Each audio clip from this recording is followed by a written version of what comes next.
motor penangkap ikan yang sedang bersandar di dermaga timur Pelabuhan Nizam Zahman, Muara Baru, Penjaringan, Jakarta terbakar.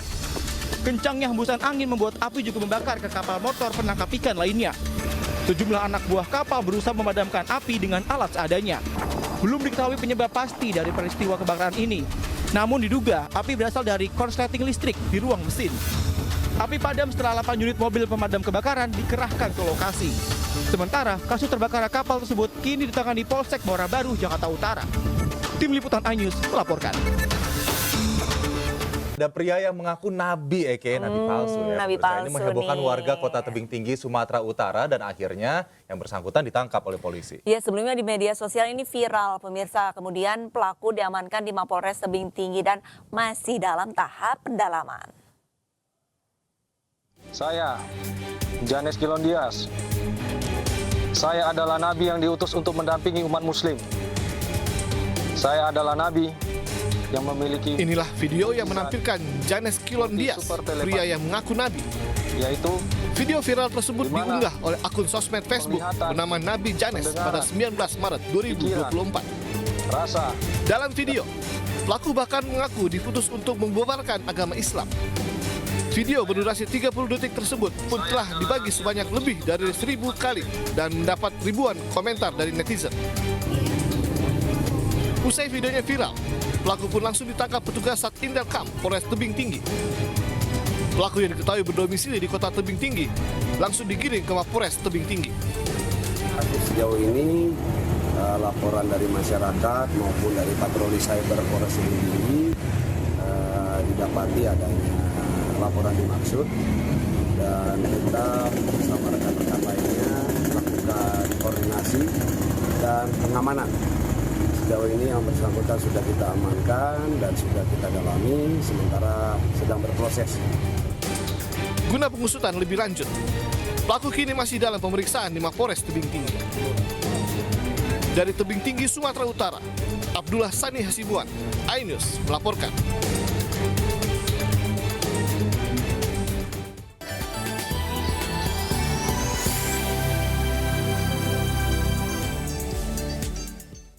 Terima kasih Anda masih bersama kami di iNews Today, pemirsa, bersama saya Arlis Sari dan Aldi Hawari. Pemirsa, ini ada aksi bakar ban yang dilakukan masa Aliansi Masyarakat Sipil Tolak Pemilu Curang di depan gedung KPU RI jelang pengumuman hasil rekapitulasi. Sementara itu juga ada kelompok advokat pendorong hak angket menyebut proses pemilu yang dilakukan KPU tak pantas melegitimasi kemenangan salah satu paslon.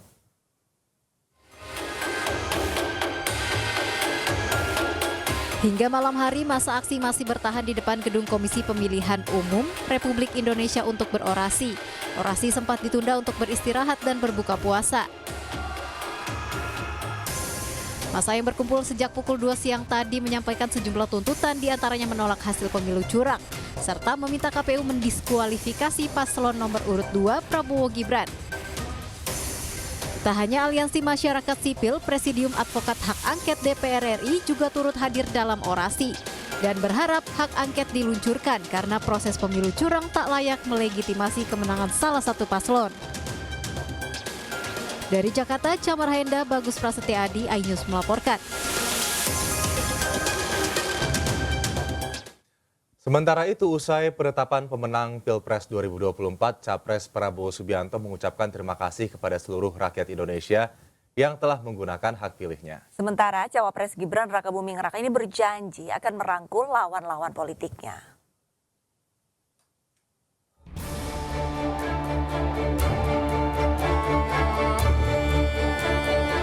Pasca pengumuman hasil rekapitulasi pemilu 2024 oleh Komisi Pemilihan Umum Rabu malam, Prabowo Subianto menggelar konferensi pers di kediamannya di Kartanegara 4, Jakarta Selatan.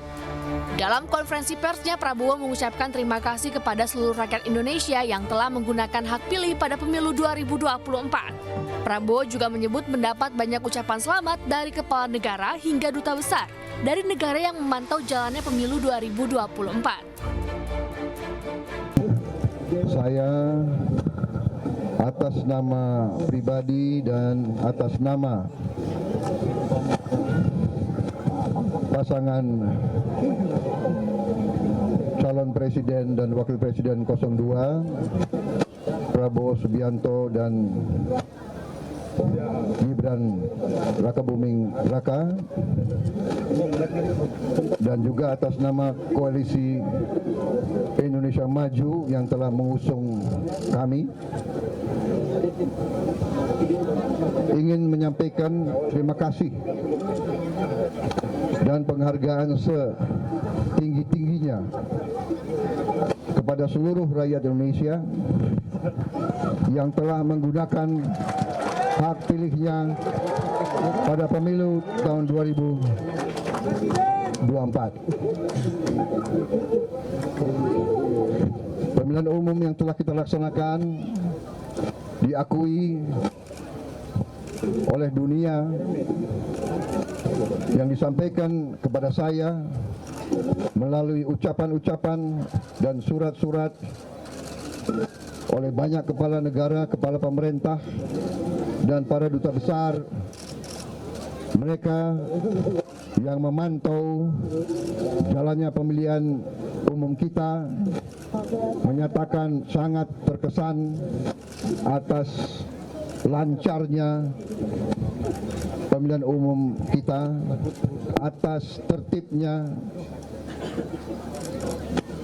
dan atas ketenangan, kesejukan, dan suasana gembira yang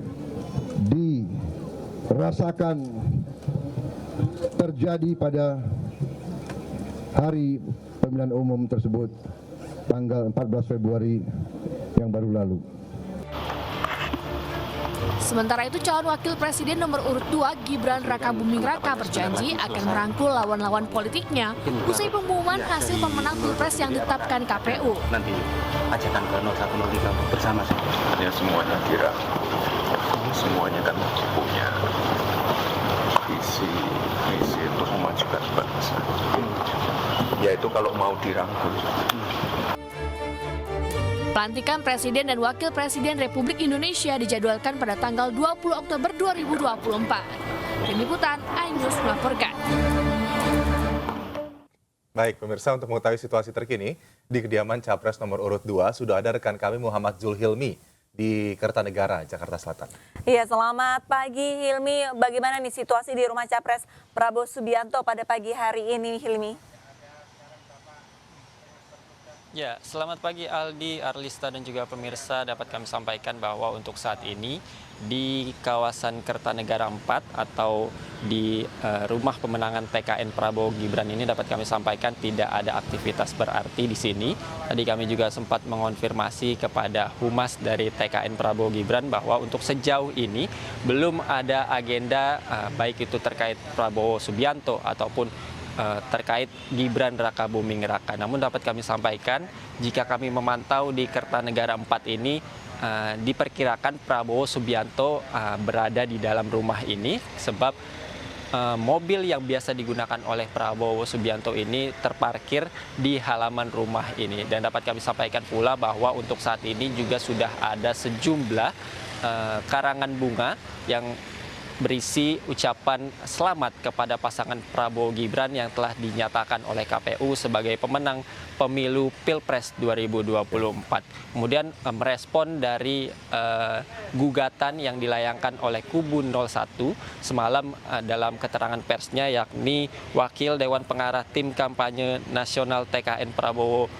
Gibran, Yusril Iza Mahendra nantinya akan memimpin tim yang akan menghadapi gugatan sengketa hasil pemilu 2024. Nanti tim tersebut akan berisi 36 pengacara, di mana nanti Yusril Iza Mahendra akan memimpin tim tersebut. Kemudian selain Yusril, nantinya juga akan diisi oleh sejumlah kuasa hukum atau pengacara di Indonesia yang sejauh ini juga diketahui merupakan bagian dari TKN Prabowo Gibran, di mana diantaranya terdapat Otto Hasibuan, kemudian ada Ose Kaligis dan juga Fahri Bamit.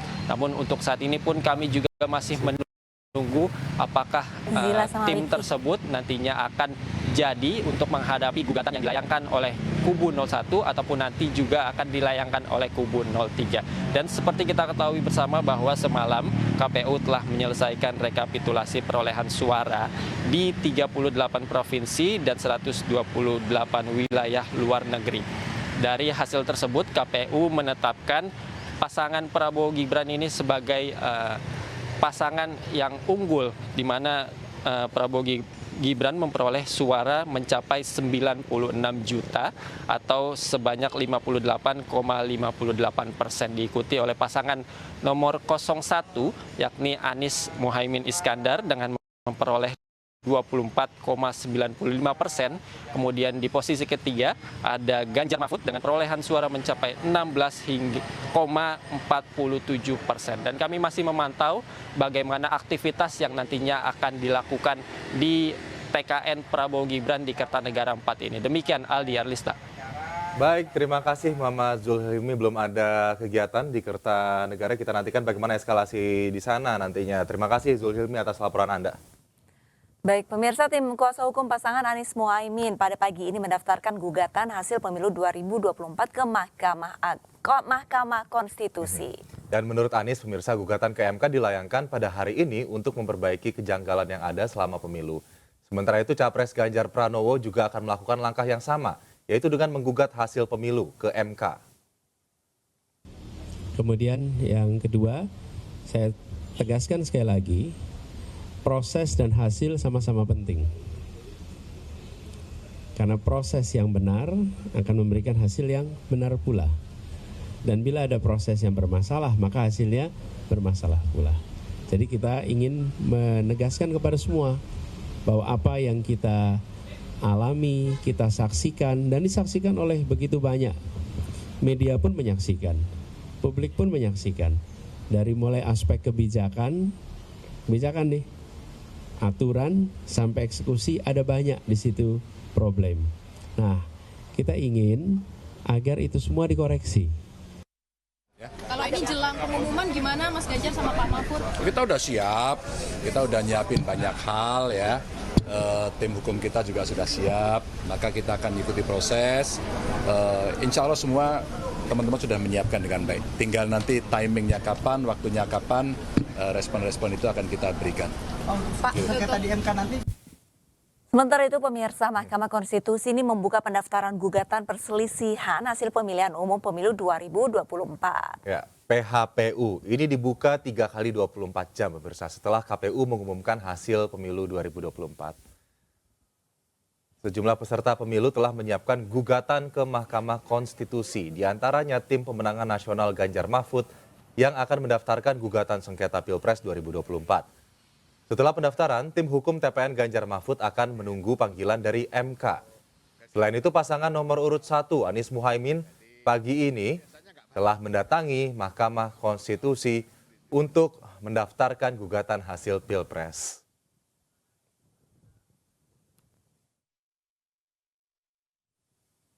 Pemirsa, untuk mengetahui situasi terkini di Mahkamah Konstitusi sudah ada rekan kami Faisal Rinaldi di lokasi. Selamat pagi Faisal.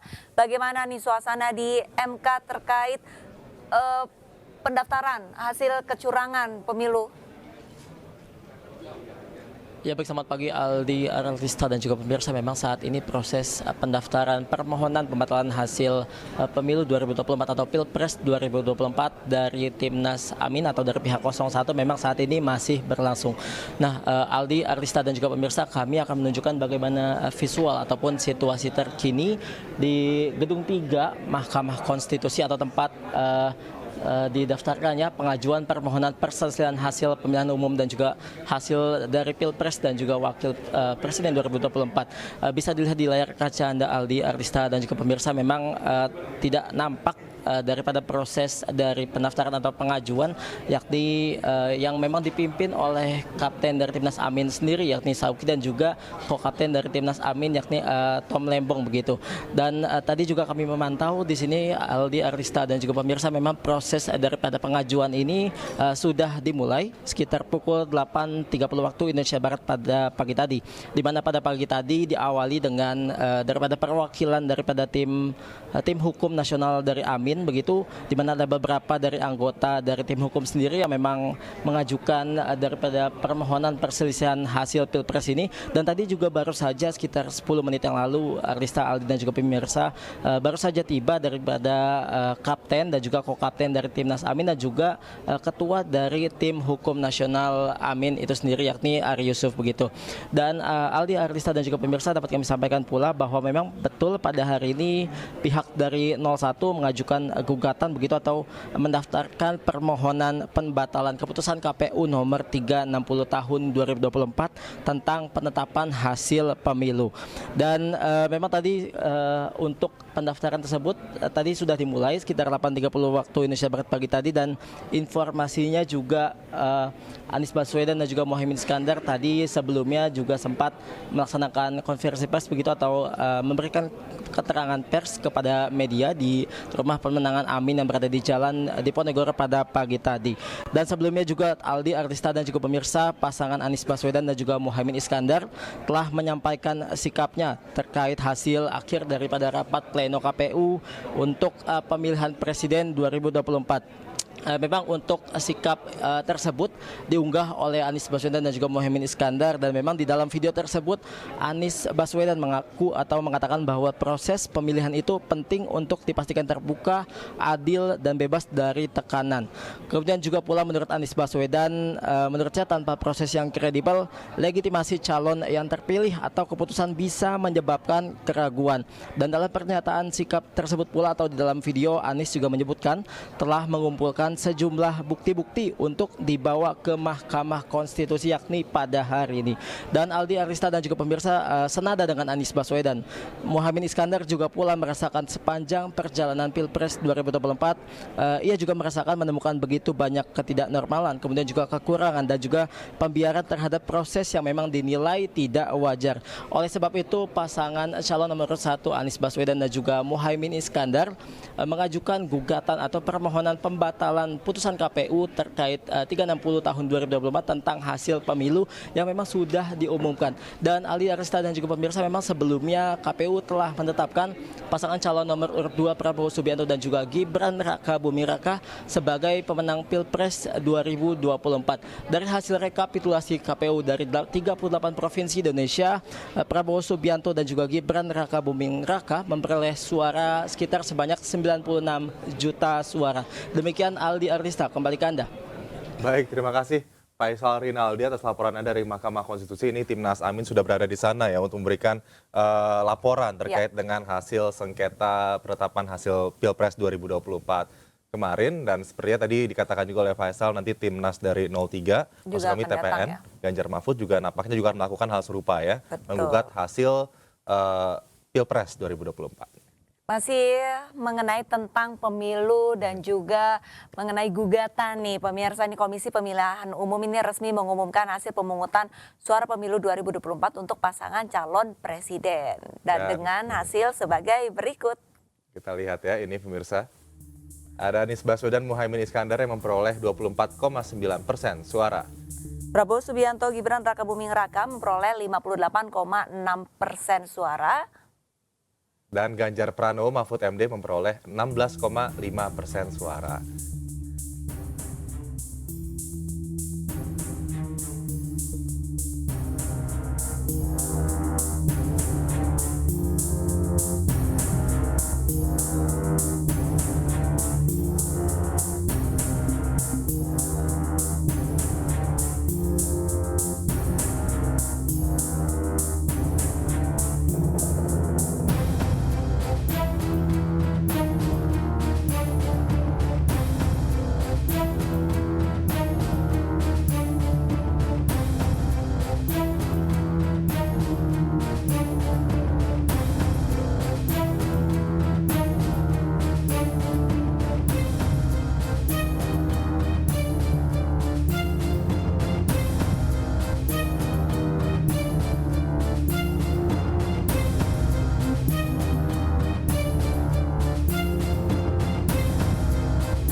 Kembali lagi di News Today, pemirsa, bersama saya Arlisa dan rekan saya Aldi Hawari. Ini kita masih mengenai tentang pemilu kemarin. Komedian Alfiansyah alias Komeng ini memimpin perolehan suara terbanyak di DPD Dapil Jawa Barat, pemirsa. Ini bahkan raihan suara Komeng mencapai 5,3 juta suara. Wow, banyak ya.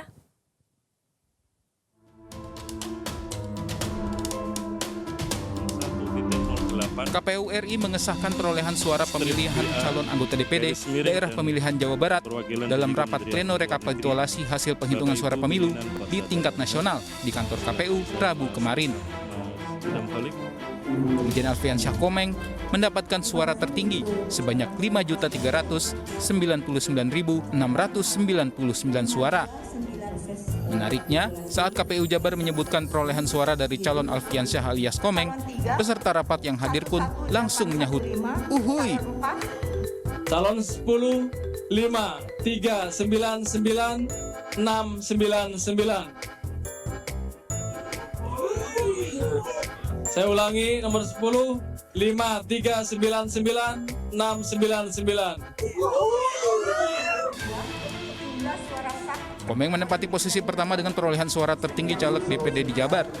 Lalu disusul Anya Rina Casmayanti dengan perolehan 1.976.561 suara dan artis Jihan Fahira dengan perolehan 1.823.907 suara. DPD hari ini untuk 4 suara terbesar, untuk yang pertama ada di Alfian Komeng ya, dengan perolehan kurang lebih 5 juta suara. Komedian Komeng menyita perhatian saat mengikuti pencalonan DPD Dapil Jabar. Pose Komeng yang tidak biasa di surat suara menarik perhatian pemilih hingga unggul dalam perolehan suara.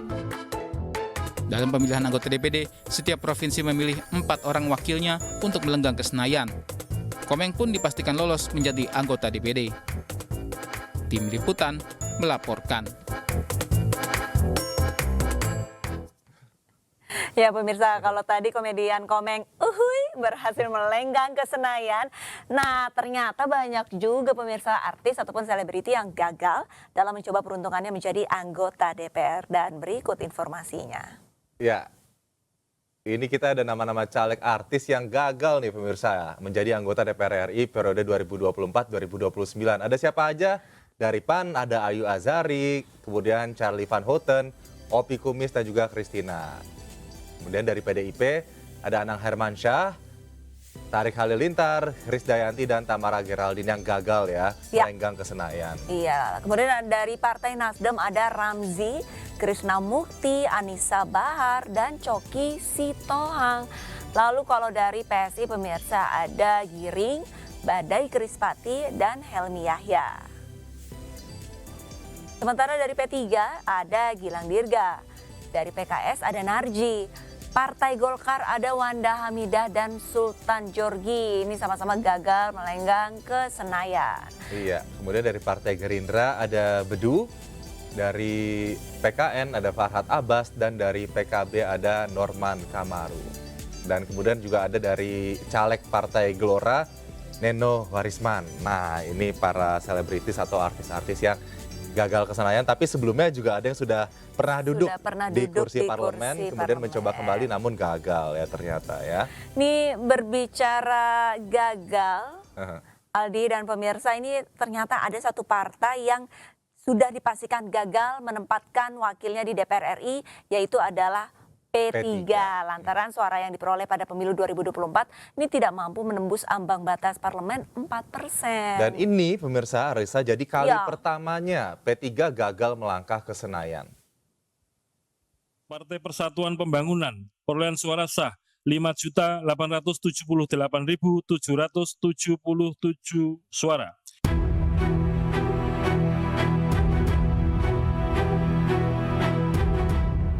Untuk pertama kali sejak berdiri tahun 1973, Partai Persatuan Pembangunan P3 gagal mendapatkan wakilnya di DPR RI.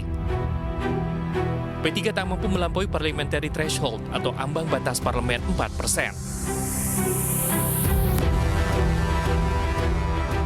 Berdasarkan rekapitulasi tingkat nasional yang dilakukan KPU RI di 38 provinsi dan 128 wilayah luar negeri, P3 hanya mendapatkan 5.878.777 suara. Apabila dibandingkan dengan jumlah suara sah pemilihan legislatif DPR RI yang mencapai 151.796.630 suara, P3 hanya mendapatkan 3,87% suara. Sesuai Undang-Undang Nomor 7 Tahun 2017 tentang Pemilu, hanya partai yang mendulang setidaknya 4% suara sah nasional yang diikutkan dalam perhitungan kursi DPR RI. Partai yang mengaku sebagai rumah besar umat Islam tersebut masih bisa mengajukan gugatan ke Mahkamah Konstitusi. Apabila hasil gugatan bisa melampaui margin kekurangan sehingga bisa menembus 4%, P3 bisa saja melaju ke Senayan. P3 juga menjadi satu-satunya partai parlemen yang gagal menuju ke Senayan. 8 partai lainnya berhasil menempatkan kembali wakilnya di DPR RI. Tim Liputan iNews melaporkan.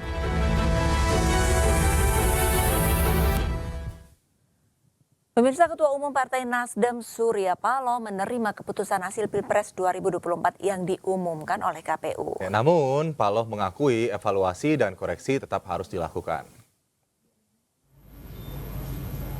Sebagai sebuah mekanisme yang telah ditetapkan dan kita sepakati bersama dalam kehidupan politik kenegaraan, inilah hasil pemilu yang harus kita terima. Benar bahwa terdapat berbagai macam catatan dan evaluasi, bahkan gugatan atas pelaksanaan pemilu yang ke-13 dalam sejarah kehidupan politik kita ini. Tidak kurang dari kalangan aktivis, dari berbagai kelompok masyarakat sipil, hingga para guru besar, kampus-kampus ternama di seluruh tanah air, turut menjadi bagian dari suara-suara tersebut. Namun, apapun itu, suka atau tidak suka, mau atau tidak mau, kita harus menerimanya.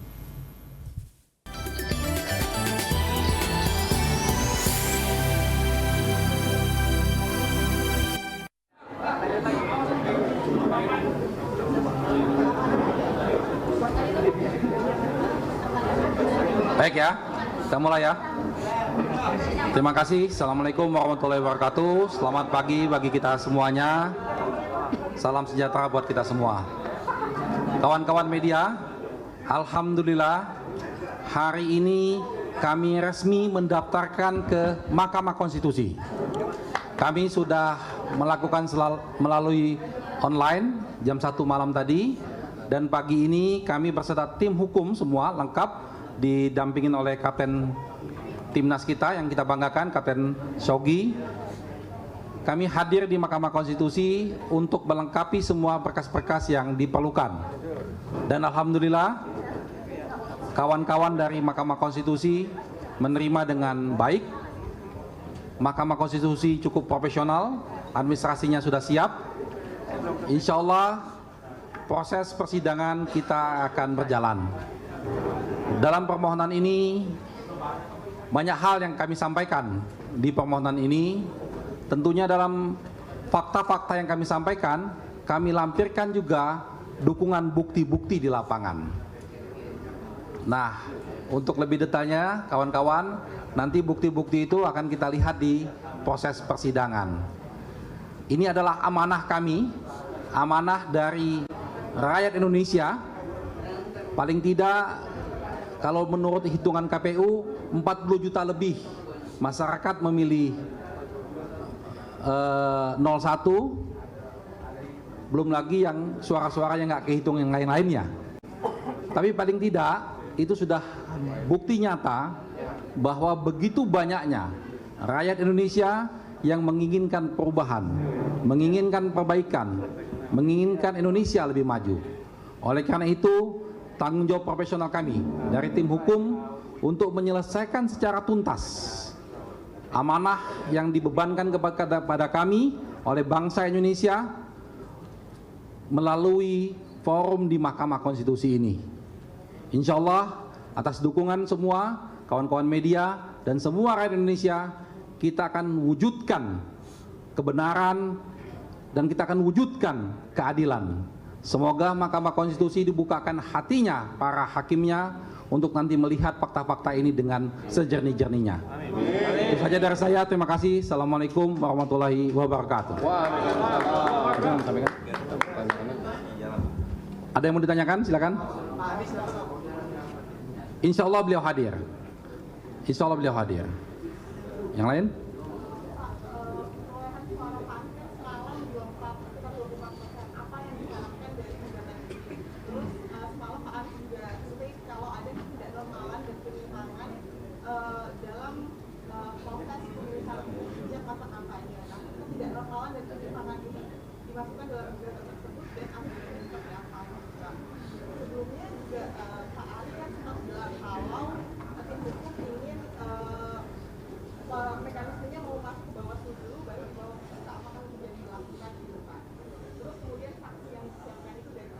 Ya baik, betul sekali apa yang tadi sudah disampaikan bahwa ini bukan persoalan hasil, ini persoalan proses bagaimana mendapatkan hasil itu.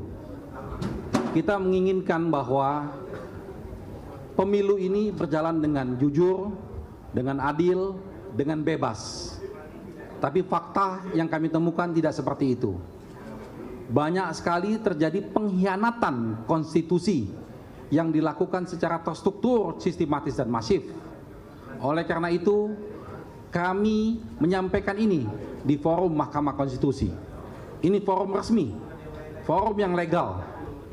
Karena kami masih punya keyakinan dengan para hakim Mahkamah Konstitusi untuk memperbaiki citra Mahkamah Konstitusi. Demi tegaknya konstitusi kita, demi menjaga demokrasi di negara kita, ini kami ajukan. Dan ini adalah pertanggungjawaban profesional kami. Tadi kalau ditanyakan tentang Bawaslu, ya gimana ya? Bawaslu kita gimana ya? Susah juga kita ngomong. Ada ratusan laporan kami di seluruh Indonesia. Ketika kami tanya kenapa banyak sekali yang tidak diproses, tidak memberikan jawaban. Dan oleh karena itu kami laporkan Bawaslu ke DKPP. Dan ada beberapa yang sudah diberikan hukuman. Tapi ya seperti biasa, hukumannya selalu sanksi teguran saja. Tapi insya Allah dengan forum di Mahkamah Konstitusi ini kita punya harapan yang besar. Bangsa Indonesia punya harapan besar. Kita tunggu saja nanti tanggal mainnya. Ya. Ya.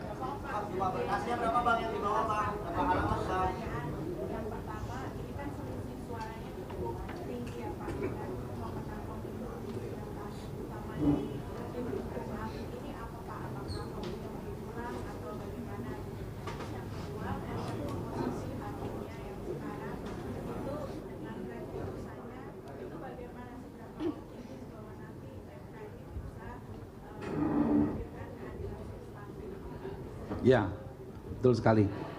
Jadi yang kami sampaikan dalam naskah kami, intinya adalah permasalahan pencalonan wakil presiden, calon wakil presiden di 02. Dari awal proses tersebut bermasalah. Dan lanjutan masalahnya luar biasa. Karena kebetulan calon wakil presiden ini adalah anak seorang presiden, sehingga membawa dampak yang begitu luar biasanya. Nah, dampak inilah yang kami uraikan.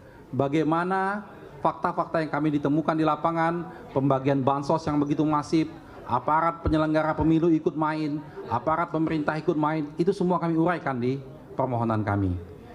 Jadi seandainya nanti ini diterima sebagai satu argumen yang kuat oleh Mahkamah Konstitusi, tentunya kami mengharapkan dilakukan pemungutan suara ulang tanpa diikutin oleh calon wakil presiden 002 yang saat ini. Dan itu diganti, calon wakilnya silakan siapa saja diganti.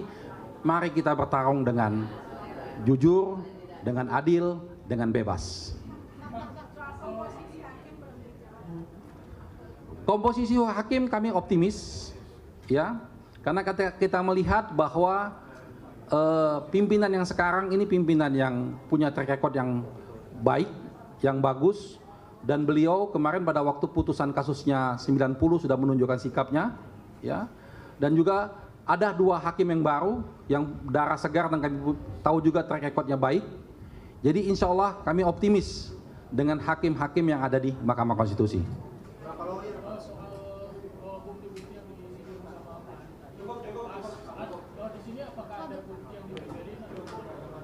Gimana? Iya, bukti-buktinya sudah kita masukkan semua, lengkap. Nanti di persidangan akan bisa dilihat bukti-buktinya. Jumlah saksi, Pak? Kita di tim hukum Amin ini terdiri dari 33 provinsi, ribuan pengacara yang tergabung di sana. Tapi karena memang ini Mahkamah Konstitusinya juga menyediakan tempat yang terbatas, jadi kita yang tergabung dalam daftar kuasa 190. Ya, saksi juga sudah kita siapkan, kami sudah verifikasi semua saksi dan mereka sudah siap. Nah, insya Allah nanti saksi-saksinya akan hadir menjelaskan di persidangan. Saya pikir cukup ya. Berapa banyak? Berapa halaman? Berapa banyak, Pak? Hampir 100 halaman. Jumlah saksi berapa, Pak? Nanti dalam persidangan ya. Ahli dan saksi kita hadirkan. Sabar ya. Kapten ada sampaikan? Udah. Cukup ya, kawan-kawan, terima kasih atas kehadirannya. Insya Allah kita ketemu lagi di persidangan. Kita masih punya harapan dengan demokrasi kita ke depan. Terima kasih. Hadir dua-duanya. Nanti tanya ke MK. Jadwalnya tanya ke MK ya. Sini, Pak.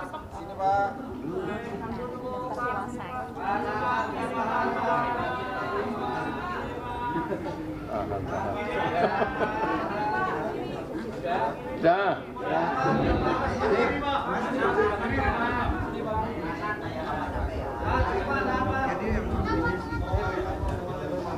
Sip, oke. Oke. Pegang ya. Siap. Terima kasih, Pak. Terima kasih ya. Bentar.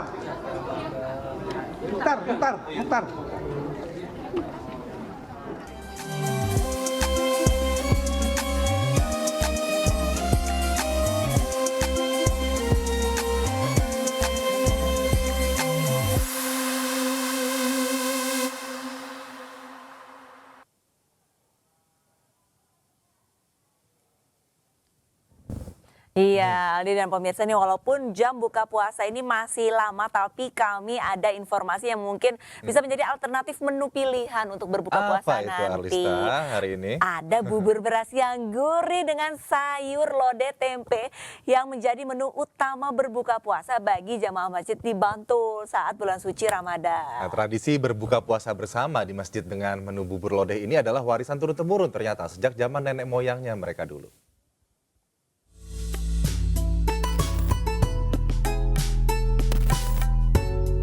Warga Bantul memiliki tradisi unik saat menjalankan ibadah puasa di bulan Ramadan. Seperti yang terlihat pada masjid kuno yang ada di Desa Wijirejo, Pandak, Bantul, Yogyakarta. Setiap hari menjelang berbuka puasa, sejumlah warga terlihat sibuk mempersiapkan sajian menu wajib berbuka puasa dengan menu yang bernama bubur lodeh. Bubur yang gurih disiram sayur lodeh yang berisi krecek, potongan telur ayam, tempe ditambah dengan mie letek menjadi menu buka puasa yang wajib terhidang sejak ratusan tahun lalu. Tradisi berbuka puasa bersama di masjid dengan menu bubur beras dan sayur lodeh ini adalah warisan turun-temurun yang syarat dengan makna. Bahwa dalam melakukan dakwah agama Islam, sebaiknya dilakukan dengan cara yang lembut seperti lembutnya tekstur bubur lodeh saat disantap.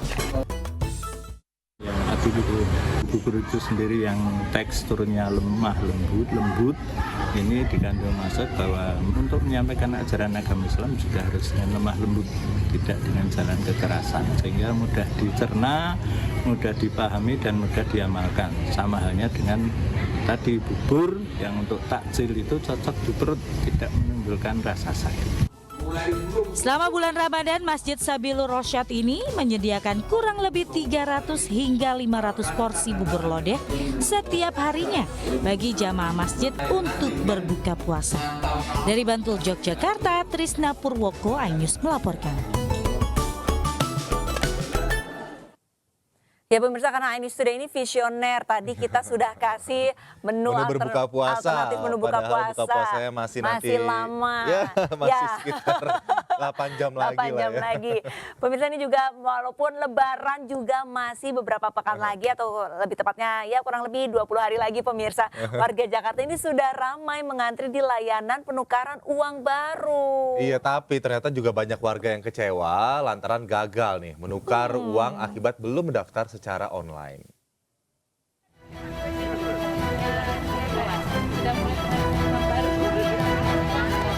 Awal pekan Ramadan, puluhan warga sudah mengantre di parkiran Koja Baru, Jakarta Utara pada Selasa siang melakukan penukaran uang.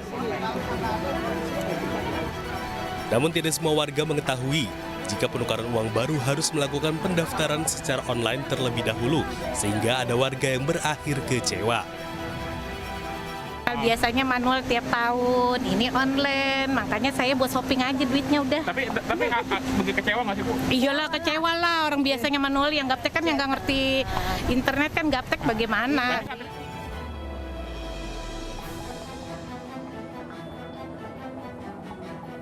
Sementara itu di Pasar Palmerah, Tanah Abang, Jakarta Pusat, ratusan warga juga nampak mengantre di layanan penukaran uang baru yang disediakan Bank Indonesia.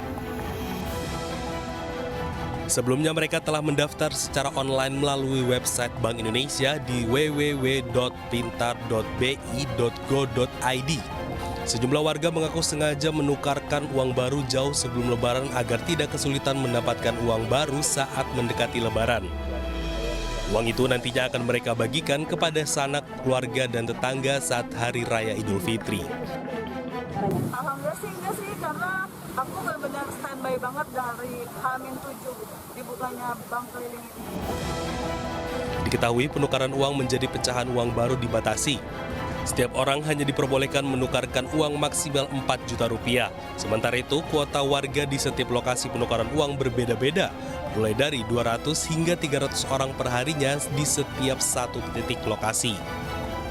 Dari Jakarta, Tim Liputan iNews melaporkan. Selanjutnya pemirsa, banyak banget nih cara yang bisa kita lakukan untuk menunggu datangnya beduk maghrib alias ngabuburit. Ya. Iya, ini contohnya di Banjarnegara, Jawa Tengah pemirsa. Terdapat sekelompok pecinta alam yang melakukan aksi ekstrim menuruni tebing air terjun dengan arus deras. Aduh, aku mah takut ketelan, Aldi. Takut batal ya, jadi makruh nanti puasanya. Lantas bagaimana keseruannya? Berikut liputannya.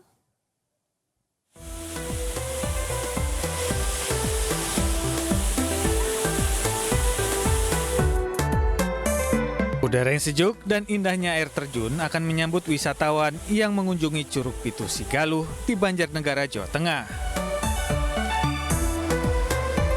Dalam rangka ngabuburit, sekelompok pencinta alam melakukan aksi rappelling atau menuruni air terjun dengan arus yang cukup deras. Dengan pengamanan yang maksimal, satu persatu peserta berusaha menaklukkan air terjun setinggi 15 meter ini.